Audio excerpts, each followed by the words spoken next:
Fans, Brews, and Broncos news.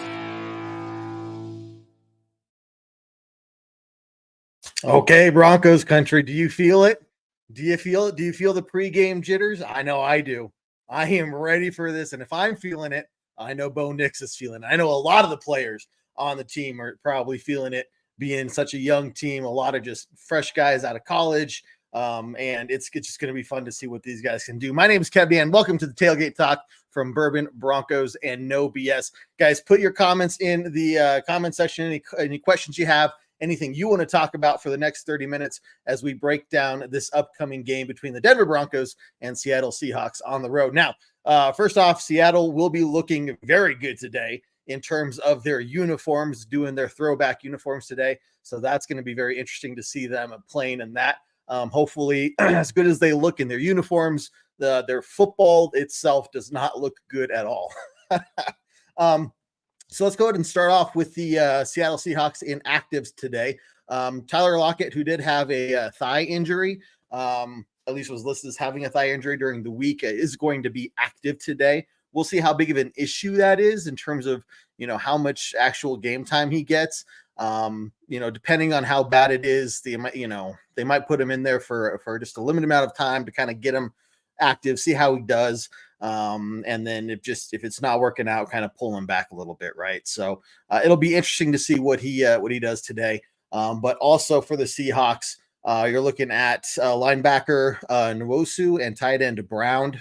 They're both inactive today, probably the bigger names for the Seattle Seahawks that are out. Now that linebacker, him being out, he's a pretty good player there. So for having Nwosu out, that's going to be, I think, a big help for Bo Nix and getting him settled in and everything like that. Anthony, how you doing, man? Good to see you here. Guys, post your comments, post your questions. We're going to get to score predictions in the last 10 minutes of the show here. So in about 15 minutes, we're going to start doing some score predictions. Now, interesting thing for those who haven't seen the show before, here at Bourbon Broncos No BS, we do score predictions. If you guess correctly, and that involves the Broncos winning, you can't pick the Seahawks to win. Okay, you have to pick the Broncos to win, and you guess the score correctly, you're going to get some free Broncos swag from us here at Bourbon Broncos No BS. We'll send you something that you want for, I don't know, $30, $40 or something like that. We've had a winner before, so it has happened in the last 8 years. This is our 9th season. I'd like to see us get one more. So stand by with your score predictions. We'll get those in the last 10 minutes. But like I said, going back to the players here, it's good for the Broncos to have Nwosu out. I don't like to say that I'm happy that a player is injured by any means, right? But also Tyler Lockett's going to have an interesting impact in terms of what he's going to be able to bring out to the field. Now, moving over to the Broncos. For the inactives for the Broncos, obviously Zach Wilson, wide receiver Trey Franklin. We've talked about him a lot the last couple of weeks, and kind of thinking, was he kept on the team so that, in place of Tim Patrick? But as he's coming along, we're going to expect him to be healthy scratches. kind of be more in the backups in case we need him for depth. And then kind of see how he develops, right? Maybe over the course of the year, we see him become more of a game day active and having more of a role in the team. But for right now, that's kind of what we expected for Troy Franklin to be a healthy scratch today. Also, defensive lineman Uwazurike, stumbled a little bit, but I got it. Uwazurike, he is out today. I was kind of hoping to see him in there today. Cornerback Chris Abrams-Drain, and then the more surprising name on the list for the Broncos, tight end Lucas Krull is going to be out today. You know, we were expecting him to have a pretty big impact with the Sean Payton offense, especially when you have people like Dulcich, who is coming back, but injury prone. Hopefully, you know, knock on wood, everybody who's watching, knock on wood, he stays healthy. But we were really expecting Krull to have a bigger impact, right? We saw him pretty active during the preseason, so not really sure what's up with that, but we'll see. Just maybe part of the game plan. Look, Sean Payton is 13-3 against head coaches, brand new head coaches in week 1. And then he is 31-13 against head coaches in the first 8 weeks of the NFL season. So, you know, there's an interesting stat line for you. Sean Payton does have experience against new head coaches. And let's talk about this a little bit. Let's get to some of the comments here. Allison, thank you very much for joining. Glad to see you here. Let's see. We are going to talk about this a lot this next week. Do you think Russell Wilson will be next week against the Denver Broncos? I think Russell Wilson is afraid to play us. I'm going to say that here now. I will explain why next week. So make sure you check out Tuesday night show, Bourbon Broncos and OBS, 7 p.m. Mountain Time every Tuesday night. But this next Tuesday night, Allison, come back then, ask that question again, and I will give you a full-blown answer. But I don't think so, because I think he's afraid. I think he's afraid, and I will tell you why next week. So I don't know. His little calf muscles hurting too much. Maybe he shouldn't have done as many, high knees on the airplane. His calf wouldn't be injured. Paula, how you doing? Let's go Broncos week 1. Seahawks, Broncos. Oh, it's going to be a good matchup. Let's see. Yep. So let's see. Okay. Thanks, Allison. Appreciate you tuning in and asking that. Let's see what else you guys got. Jerry, how you doing, man? You're not Team Visor, but you know what? You're still an OG fan, and glad to see you here. What are some of your guys' things that you're watching for in today's game? I'm going to go through some of the keys of from what I'm looking for in today's game, keys to victory. Let's have you guys post some of the things you're looking for in terms of your keys to victory. But I'm going to start off with me, just in terms of, my first one is saying the run game. And that, I mean both the offensive side and the defensive side of the ball. Starting on the defensive side of the ball, we have got to stop the run game. Okay, I think that's what they're going to be relying heavily on from everything I've read on the Seahawk, fan base and kind of just media pundits talking about this. They're expecting that the Seattle type of football is going to remain essentially the same, even with these new head coaches, Mike McDonald and his staff. Okay. They expect it to be a very heavy run team first. Okay. And then allowing Geno Smith to open things up through the air that way. So I think you find a way to frazzle the new head coach or getting him frustrated early on. You stop the run game. You make the Seattle Seahawks offense one-dimensional. You make Geno Smith throw. Okay. Yeah. Throw to Moss. Moss says he is expecting it. He is ready for it. And he's going to be able to put up or shut up today. I really think they are going to test Riley Moss. And he says he's expecting it. So let's see what happens there. But I think if you make the Seattle Seahawks offense one-dimensional, our defense is going to be able to do just fine today. There's going to be some week 1 mess ups. Some miscommunications. It's not going to be pretty at times. That's okay. I think because of that, Seattle might score some more points than they would have maybe if we played them later on in the season and our defense was more tight. But right now, I think you're going to just see some week 1 missteps from our defense, right? But in general, we stop the run. We can put ourselves in a chance for victory. Now, on our offensive side of the ball, we have got to get one of our three main running backs going. Okay. I don't care which one it is. Whoever has a hot hand, start feeding him the ball early on, because that is going to take a ton of pressure off of Bo Nix, right? We don't need him trying to sit in the pocket for 4 or 5 seconds as we wait for a play to develop way down the field, on 3rd and long over and over and over again, right? If we can get the run game going, Bo Nix can get some of those really quick, really short passes out, get 4 or 5 yards per pass. My internet is sucking. And we'll be able to, move the ball down the field pretty effectively that way.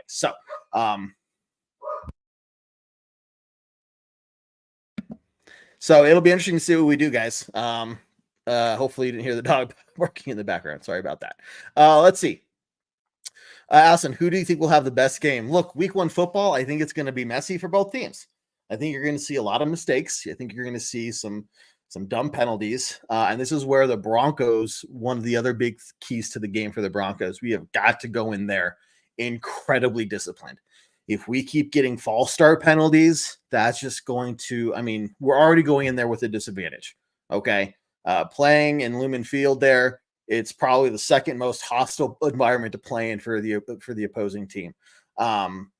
So we cannot allow ourselves to just continually get backed up. If we get false start penalties, it's, just going to feed the crowd even more and make things even worse for us. So we have got to be disciplined. If we go in there week play disciplined, yes, there'll be some week 1 missteps, but we could have the better game. I really do believe that. Look, Seattle is just expecting us to go in there and lay down and roll over for them. I really did not see any articles, any pundit talking about this game from Seattle, any bit concerned of Seattle losing this game. They're talking about, things beyond the Bronco game. This is just a week 1, whatever. They're going to win. And now we can talk about how they're going to be a 9-8 team this year. A lot of them think they're going to be a 9-8 team. And this is just going to be, everything's like based off what the Broncos did in this past year. They don't have any pass rush. They don't have any this. Their quarterback sucks. And they're just going to absolutely roll over. So if maybe I'm wrong, and we'll get somebody up here to tell me if I'm wrong or not. John, you're wrong. Yeah. And you're gone. Thanks for joining, John. Appreciate it. Goodbye. No, look, we've been talking about keys to victory, man. I was saying we need to stop the run and get our own run game going. And so I want to hear from you. What are some other things that you're looking for in this game, man? Both are very good points. Kenneth Walker, they're saying that he's going to be their workhorse back, so it'll be interesting to see. I'm curious what our defense is going to look like through and through against the run. The matchup against the wide receivers is going to be very intriguing. Obviously, DK is a beast. And then we have Tyler Lockett probably going up against Riley Moss. Big game for him, right? Yeah. Well, and you saw his comments, right? I did not see his comments. Yeah, so they basically, they went to him, I think, after Thursday's practice and asked him, talking to him about, look, you're the guy playing across from Pat Surtain, how does that make you feel? And he said, I know they're going to be picking on me, and he said, one of the first college games he played in, it was like that. They threw to him deep several times early on. He ended up getting 2 interceptions that game. So he sounds very confident. He sounds like he knows what to expect. He knows they're going to test him. And we'll see it's time to put up or shut up for him. Yeah, and he's a guy, high expectations last year. Unfortunately, he got hurt. But, this is his first big test in the NFL, I think. So being our number 2 guy is a huge, huge responsibility this year. It's going to be difficult being opposite Surtain. And then the third wild card is Smith and Jigba. First round pick a year ago. He's supposed to be competing against Lockett to be that number 2 guy. So if he's not in the slot, I'm much happier about the McMillan matchup there. So it's our cornerbacks are going to be tested along with the run game, like you mentioned. On defense. Yep, for sure. Look, I think a lot of the focus is on Bo Nix, but I think the key to the main path to victory for the Broncos is to not make Bo Nix be the main subject by the end of the game. Sure. You don't want Bo Nix to be the guy who, everything else fell apart around him. He had to keep throwing these deep long balls, 2 interceptions, blah, blah, blah, just sacked 3 times, whatever the case is, right? We want the end of the game to be, hey, they got 3, rushing touchdowns, 2 or 3 field goals, whatever the case is, right? Bo Nix was able to be effective, keep the ball, out of the Seahawks' hands, and set us up in a good position for everything else to flow. But I think if we end the day today talking exclusively about Bo Nix, it's probably not going to be a good thing. Yeah, I mean, it's a good point. We obviously want to establish the run, as does everybody in the NFL. Sean Payton likes to do that, but he's not going to be afraid to air it out, that's for sure, if we need to. And, what we've seen the last 2 years was not promising in that department. So Bo Nix looked real confident in preseason. We'll see, if that carries forward to the first game of the year, the regular season. But yeah, establishing the run game is going to be huge. And we have three very capable backs. P. Ryan's obviously not on the team anymore, but Javonte Williams, he's looking like his old self. Hopefully he can establish that again. And then, the rookie Estime. I mean, he's our our number 3 back, but he looks a little bit like Javonte Williams when he came into the league. So we'll see if he gets many carries. And then obviously Jaleel McLaughlin, kind of change of pace back that Sean Payton, loves those kind of guys. He was supposed to be that kind of Reggie Bush-esque type player. So we'll see if he gets those type of opportunities week 1. I think the running back room is interesting because, one, I think it's one of the best position groups we have right now by far. And even though it's listed 1, 2, 3, I think that really is dynamic week by week, or even quarter by quarter. Yeah. Based off the situation. I don't think you really have a set number 1 other than, Jaleel or not McLaughlin. Javonte Williams will be the guy on the, out there on the first offensive play. Other than that, I don't think it really matters. I think you're going to really look at who has the high hand. Yeah, I agree. I think I'll be curious. I'll be curious how they are used. I think people just assume it's Javonte's, position. He's going to be the 1, 2, and 3 back. But I think we could be a little bit surprised of the workload carry. I think I won't be surprised if it's going to be all 3 of them getting the ball consistently, depending on, like you said, who's got the hot hand. Yeah.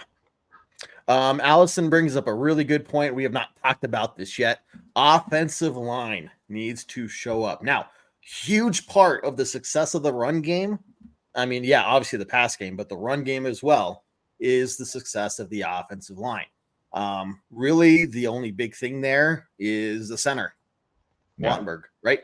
How is he going to be able to hold up? And the good thing is you have some really talented players next to him. You got the belly, you got Miners right next to him. Garrett Bowles is starting his 100th game today as a starter for the Broncos, which can you, if I had told you back in his second year, let's say his second year, we are at the height of the Garrett Holds period. And I had told you he is going to start for 100 games for the Broncos. What would you have said? Yeah, it's crazy. It's crazy to think he's in a contract year and where everyone's like, is it worth resigning him as, potentially one of the top tackles in the league? And you're right. A couple of years ago, it would have been like, no, get this guy out of here. He would have been gone last year, the year before easily. But good for him. I mean, props to him. He's he turned it around. I mean, anytime he gets a hold, there's those calls are going to be coming out and I hope there's no regression. You always are concerned about that. But look, the last couple of years have been good for him, and I have faith he's going to not be an issue. Wattenberg is Wattenberg, I should say. That's the wild card, right? He's the unknown.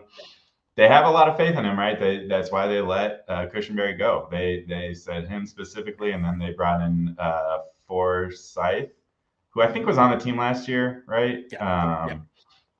They battled out in camp. Not a huge surprise to me that Wattenberg ended up winning out. So the faith is there. He's got to prove it again. The other 4, they've been tested already. Miners, he got the huge contract extension this offseason. So it comes down to center, like you said, and that's, you got a rookie QB and an untested center. That's a dangerous combination. So we'll see look good in the preseason, but preseason's preseason. So we got to they see did have that one fumble snap. Hopefully they did it about 1,000 times since then to make sure that doesn't happen again. But look, man, one of the big things you just gotta, I hope they're really, really prepared for is playing in that field, playing with that environment. Now I went back, and if you looked at some of the games Bo Nix played in, like I think one of his first ones with Auburn, he played there in the Cowboy Stadium, packed house, right? So he's not playing in front of this big of a crowd isn't new to him, but managing the team in that loud of an environment could be what the challenge is. Yeah, not so much the pressure, but noise. Yeah, communication becomes a huge thing, right? It's difficult when the stadium's that loud, and we know it when every home game that you and I have been to. It's a real issue for the opposing offense. So, and not an easy place to have your first NFL game, but he's got, of all the rookie QBs, he has the most experience, right? 24 years old. He's been in college for 5-6 years, something like that. So of any of the new guys, I think he has should be able to handle it the best, but it doesn't mean it's an easy task. Jerry, what receiver do you think is going to be used the most tonight? And he thinks, or Pepper Jack thinks it's going to be Wallace, or he thinks it's going to be Sutton and Bailey. I would agree with that. I think those are the two big ones. I think Sutton is going to be the main one for, probably the red zone situations, deep passes. I think anything nearer than that, really, Vele is, I think you're going to want to develop that relationship with him. I think he's that Tim Patrick replacement that if you get that kind of connection going early on, aside from Dulcich, I think that, getting that kind of combination going early on would just help out everything. But yeah, I don't see other than Dulcich, other than Vele, who else it would be. I mean, well, that's my biggest question for the season is who is our number 2 wide receiver? Sutton's the clear-cut number 1. He's going to be the first read, every play that has the potential to go to him. So, you have guys like Josh Reynolds, known as a blocking wide receiver, which is good because we haven't had that in a while. It was Patrick, but Patrick's been off the field for the last 2 years. So that's a huge need, having him out there. Not going to be surprised if he ends up as the number 2. I think his receiving skills are a little underrated. So, he could step up big this year. Valet, undrafted rookie. He looks awesome in camp, looked awesome in preseason. You're hopeful for a guy like that. I'd be shocked if he's getting that many looks early on, but you never know. Because again, I don't know who the number 2 or even number 3 is at this point. Mims looks great as a returner. Haven't seen, that necessarily carry over on the receiving side of the ball. And then little Jordan Humphrey gets called up. You have all these guys that, and then Tony Franklin, who's inactive for this game. So, let alone this game, the whole season is, I think every week you're going to be it could be anybody at number 2 and number 3. So, but then you bring up Dulcich. That's an interesting, how are we going to use the tight end? He's dynamic, right? He's supposed to be able to get open. He's battled injuries. So would love to see him getting up and getting looks today as well. Yeah.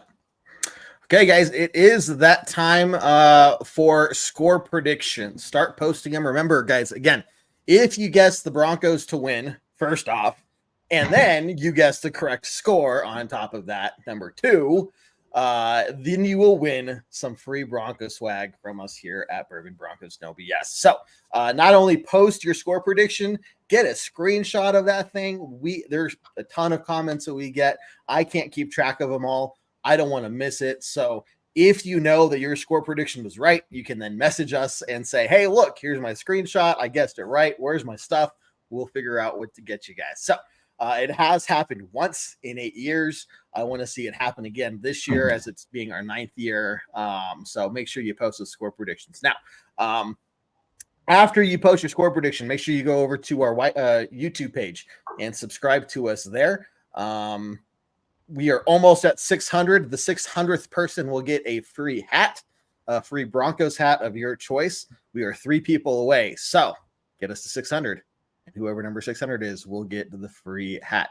Okay. With that being said, John, score predictions over to you first. Man, all off season, up until preseason, I've been not the normal optimistic self. It's just like, all right, let's just see how the season goes. Hopefully we're not like totally dismantled. But after those preseason games, I'm all on board. It's that offense is for real. I'm gonna go all in again this year. My score prediction: Broncos 30, Seahawks 20. 30 points. We're putting up 30 points in Seattle. Oh, if that happens, man, I'm gonna be on cloud 9. Week 1. Why not? Week 1. I love this. Well, Jonathan here. Jonathan 42. I mean, I love that confidence. I like it. I do. Sarah, I saw your comment earlier. We're just in score predictions right now, so I don't want to ignore that. We'll get to that before the show ends. But she thinks 21-14 Broncos. I think it's closer to what I'm thinking here. For me, look, week 1 defenses are just a little sloppy naturally, right? There's miscues, miscommunications, things happen. I think if we were playing Seattle, even in Seattle, more like mid-season, I think this would be like, look, Broncos are going to win. At least there's a really good chance. But it is going to be up to our offense to put up points, but I think it's going to be a game-winning field goal drive from Bo Nix to put us in field goal range to make us win 23-21. 23-21. Wow. 2-point game. Interesting. Yep. Paula here, 28-10. I like the faith in our defense. More than I have right now. Not to say that I don't have faith in them. I'm just think week 1 expects some growing pains, right? Sarah, last question here. Since they don't televise the Broncos in Virginia, sorry about that. I know that sucks. How does Bo Nix look at the QB? We will find out.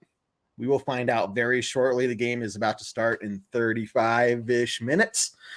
And John, I don't know about you. I'm expecting maybe a little bit of a rough start, but by the 3rd drive, I think you might start seeing Bo Nix settle in as long as our run game is being even average. I think you're going to see Bo Nix start to pick things up.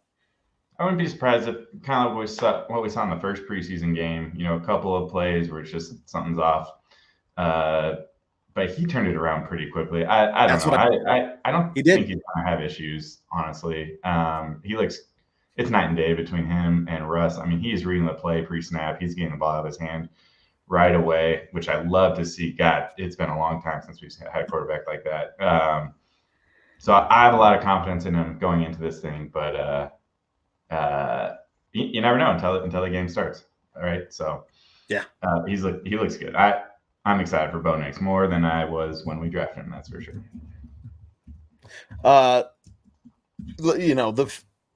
The poise he has. I mean, you keep hearing about the maturity he has, right? Yeah. I think that is what could very well, when you have a foundation like that, to me, that makes me think that the ceiling is a lot higher, right? You're humble, you're willing to learn, you're able to adapt, pick up information quickly. And that's the kind of quarterback that if you can really develop that, especially a guy that smart, that it's just, man, I just can't even imagine. And everyone said, this is the perfect system for him, and he's the perfect quarterback for a Sean Payton offense, which I didn't fully, grasp what exactly that meant until we saw it week 1 in the preseason. And then moving on throughout the preseason, obviously he's going to play game 3. But, and I agree. I fully agree with that. And I hope I'm just not proven wrong in today's game. Look, we have hope, and I know there's a lot of just very cautious optimism. I know I'm feeling like I'm starting to get towards like actual happiness, and that scares me. Okay, that scares me. What I do want to say as we close the show Yeah, Allison, thank you. Please take a screenshot of your score prediction just in case you're right. And that way you can tell me you were right and show me exactly where you were right.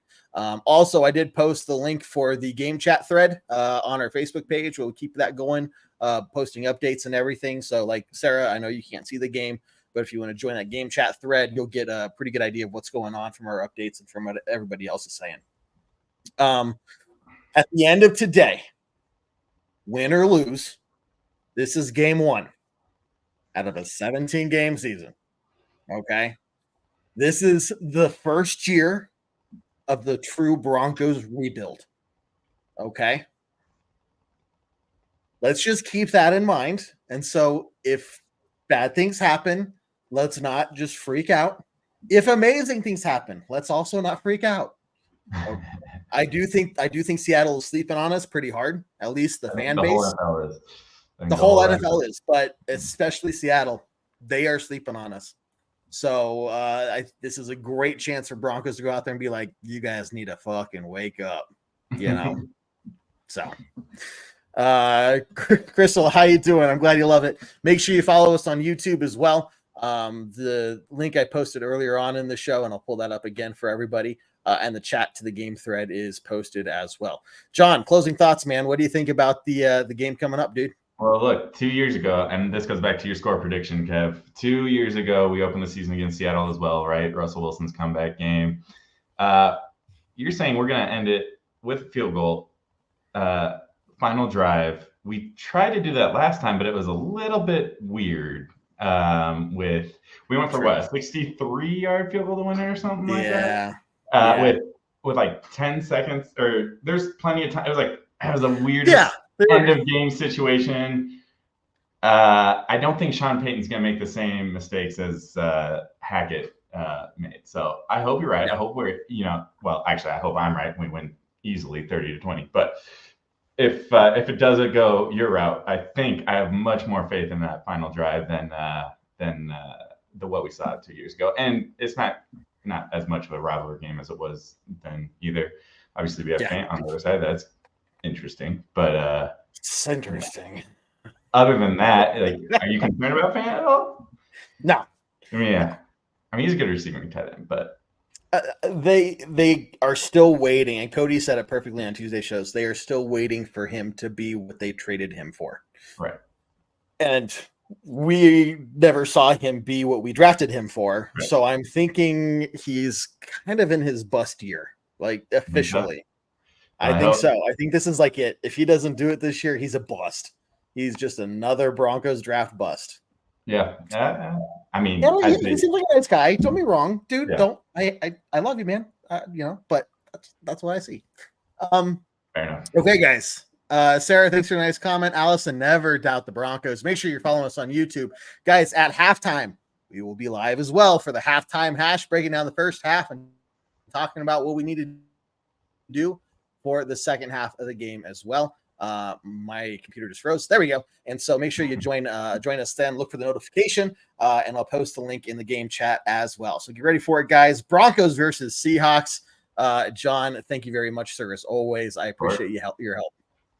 Of course. Great seeing you. Excited for this game. Let's do it, man. I think there's nothing left to do other than to end it as we always do on a very strong Go Broncos. Go Broncos. Take care, guys. Here we go.